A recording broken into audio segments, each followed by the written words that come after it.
नमस्कार दोस्तों, मेरा नाम है हरीश साहू और मैं आपको कक्षा 10वीं का गणित विषय पढ़ा रहा हूँ।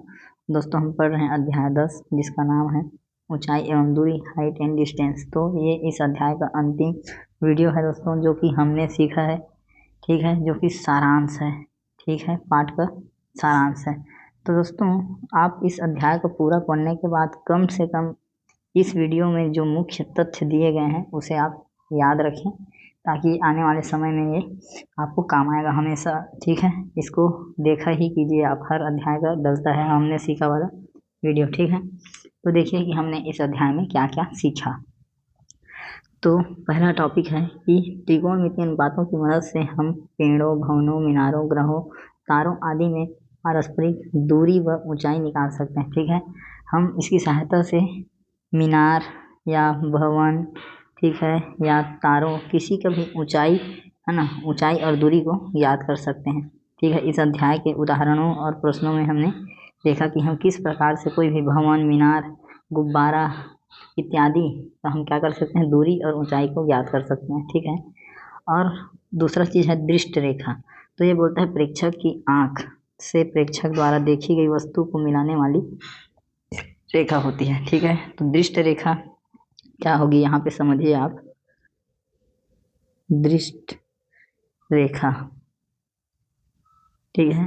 तो ये क्या है, मान लो यार यहाँ पे प्रेक्षक है, कोई भी व्यक्ति खड़ा है, ठीक है, कोई भी व्यक्ति खड़ा है, तो इसका आंख से जो भी रेखा वस्तु को देखेगा, चाहे वस्तु कहीं पे हो, ठीक है, वस्तु है, कोई भी स्थिति में कहीं पर भी हो, ठीक है, कोई भी वस्तु रखा है, तो ये रेखा क्या कहलाएगी आपकी, दृष्ट रेखा कहलाएगी, देखने की रेखा, ठीक है। दृष्ट मतलब देखने की रेखा, आँख से निकलने वाली रेखा, ठीक है, या आँख से वस्तु को मिलाने वाली रेखा, ये क्या कहलाएगा आपका, दृष्ट रेखा कहलाएगा, ठीक है। दोस्तों, ये आपका पूरा क्लियर हो गया होगा कि दृष्ट रेखा क्या है। तो हमारी आँख से वस्तु को जो देखते हैं वो रेखा है, वो मिलाती है, वो हमें क्या कहलाती है, दृष्ट रेखा, ठीक है। अब तीसरा टॉपिक आते हैं। तीसरा पॉइंट बोलता है कि देखी गई वस्तु का उन्नयन कोण दृष्ट रेखा और क्षैतिज रेखा से बना कोण होता है। जब वस्तु क्षैतिज रेखा से ऊपर हो तो क्या बनेगा, उन्नयन कोण। अब यहाँ पे और आप समझिए अच्छे से, उन्नयन कोण बनेगा बोलता है, तो उन्नयन कोण कब बनता है ये आप समझिए। उन्नयन कोण, इस स्थिति में उन्नयन कोण बनता है, ठीक है। तो देखो, मान लो कोई प्रेक्षक है यहाँ पर, ठीक है दोस्तों, और यहाँ पर मतलब जो यहाँ पे बात की है क्षैतिज रेखा, तो क्षैतिज रेखा क्या है, सबसे पहले इसको समझो। क्षैतिज रेखा, तो वो ये क्या रहेगा, एक सीधी रेखा है, सीधी रेखा, क्षैतिज रेखा मतलब सीधी रेखा, और ये इस प्रकार से आपके आँख से हमेशा सीधी निकलेगी, तो इसे हम कहेंगे क्षैतिज रेखा, ठीक है। और इसके ऊपर यदि कोई वस्तु है, तो क्षैतिज रेखा के ऊपर यदि कोई यहाँ पे वस्तु है, तो उसे जब हम यहाँ से देखेंगे, ठीक है, तो यहाँ जो कोण बनेगा दोस्तों, थीटा, ठीक है, तो ये जो यहाँ कोण बनेगा ये आपका कहलाएगा उन्नयन कोण। तो ये क्या होता है, हमेशा ये जो क्षैतिज रेखा है, ठीक है, आधार रेखा है, इसके ऊपर की ओर बनेगा, ठीक है। ये आपका तीसरा बिंदु हो गया। और चौथा में आपका बोला है कि यदि वस्तु नीचे की ओर हो, ठीक है, तो ये वाली रेखा ऐसे हो जाएगा, तो जो नीचे बनेगा वो क्या रहेगा, अवनमन, अवनमन कोण, अवनमन कोण, ठीक है। तो दो पॉइंट इससे आप समझिए कि जो उन्नयन कोण है, उन्नयन कोण वो क्या है, क्षैतिज रेखा के ऊपर की ओर बनता है, ठीक है। और जो अवनमन कोण है, अवनमन कोण ये क्या है, क्षैतिज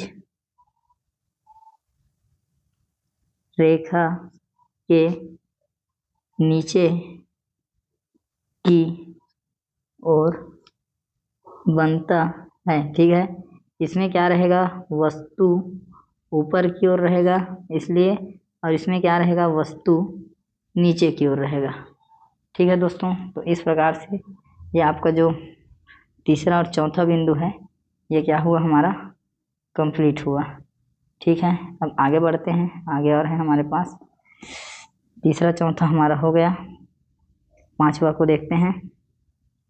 तो ये बोलता है कि किसी भवन, मीनार आदि के पाद मतलब पृष्ठ जो भूमि पर, ठीक है, जमीन पर पाद बिंदु, पृष्ठ बिंदु के पास स्थित किसी बिंदु से भवन या मीनार के शिखर का उन्नयन कोण पाद बिंदु की दूरी बढ़ाने के साथ बढ़ता है।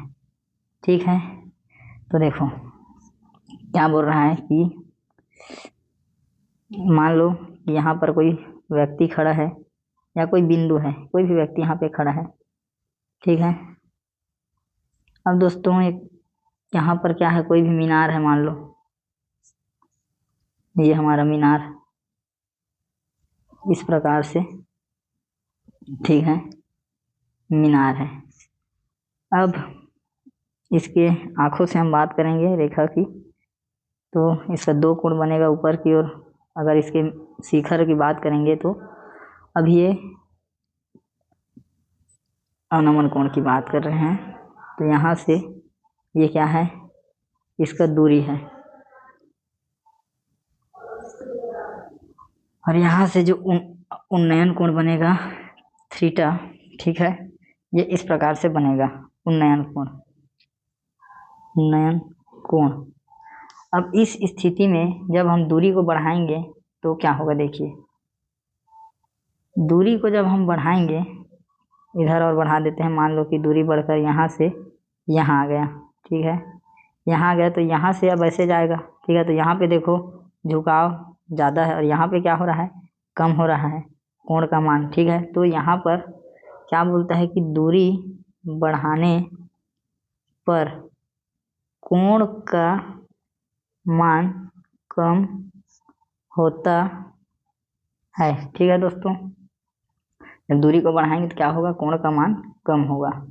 ठीक है, अब आगे एक पॉइंट और है आपका, उसे हम कवर कर लेते हैं।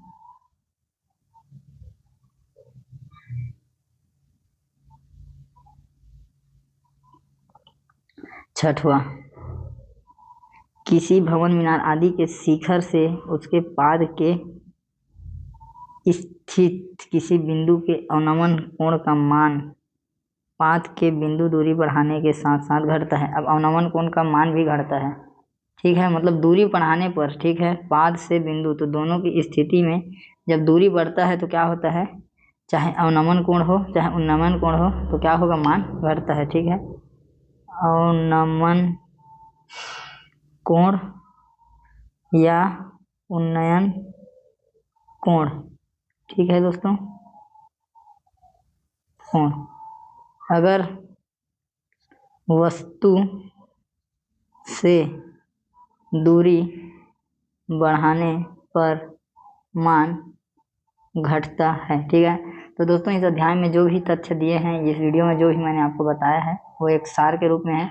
और यदि इन सब बिंदुओं पर आपको और गहराई से जानना है तो आप पाठ के मेरे सब वीडियो और टॉपिक को देखिए, तो आपको और अच्छे से समझ में आएगा। ठीक है दोस्तों, उम्मीद करता हूँ कि मैं आपको कुछ सिखा पाया हूँ। यदि आपने कुछ सीखा है तो कृपया नेक्स्ट वीडियो को भी देखिएगा, आने वाला अध्याय को। और उम्मीद करता हूँ दोस्तों कि आपको कुछ ना कुछ मैं समझा पाया हूँ। तो वीडियो को देखने के लिए आपका बहुत बहुत धन्यवाद। ज़्यादा से ज़्यादा इसे शेयर कीजिए दोस्तों, लाइक कीजिए और सब्सक्राइब कर दीजिए, ताकि मेरा कॉन्फिडेंस लेवल और बढ़ता रहे और मैं काम को आगे कंटिन्यू रखूँ। तो ठीक है दोस्तों, मिलेंगे नेक्स्ट वीडियो के साथ, तब तक के लिए जय हिंद, वंदे मातरम।